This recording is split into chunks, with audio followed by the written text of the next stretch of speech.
Today I'd like to invite you to listen a bit differently, not to me, but to the world, not letting noise drown out truths that speak in a somewhat quieter voice. We'll start by listening to an image of a demonstration in Lahore, Pakistan in February 2014. We know what to expect from demonstrations like this. We've been taught to by the media, by politicians, and by scholars. We expect that this kind of demonstration articulates anger against the West, particularly the United States, and promote Islam as a political answer to Western domination and the inequalities of our world.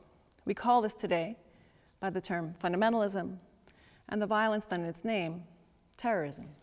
Whether or not that is ever simply true, that is certainly not what this demonstration is about. This demonstration is a gathering in favor of the Punjabi language.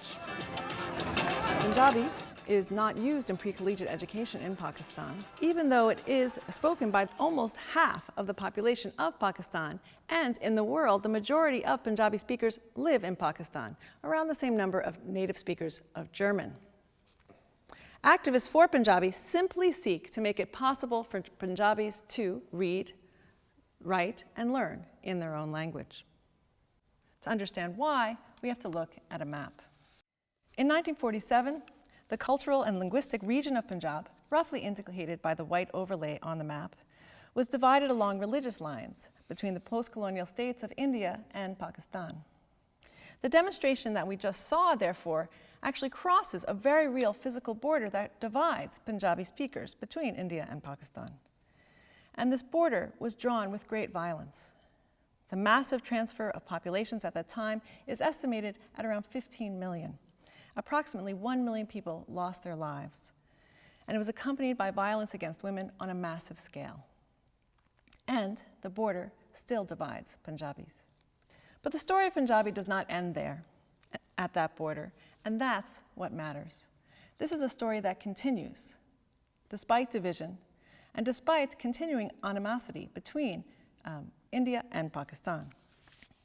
That story relies on activists like Mushtaq Sufi, pictured here, a writer, a producer, as well as an advocate for Punjabi language education.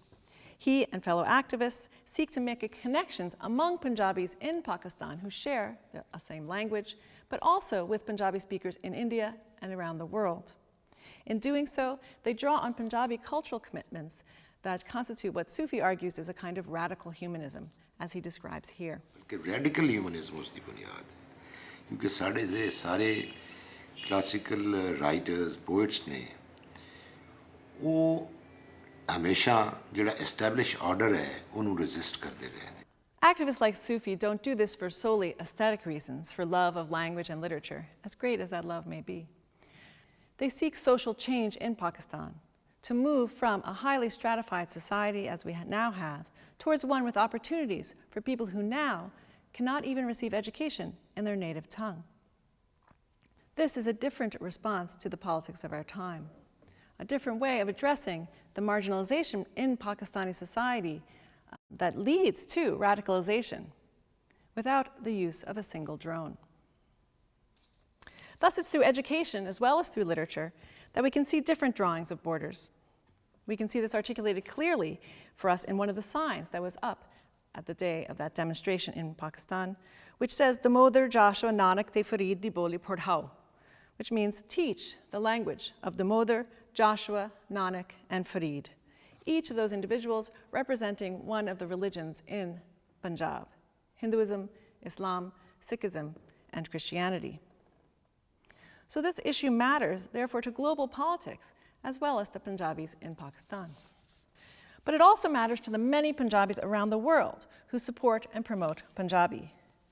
This is Amarjit Chandan, a London-based Punjabi poet who is Sikh, who maintains very strong ties with writers and thinkers in Pakistan and in India and across the Punjabi diaspora. He works to promote a Punjabi language community across borders as a poet against the divisions that have divided this community.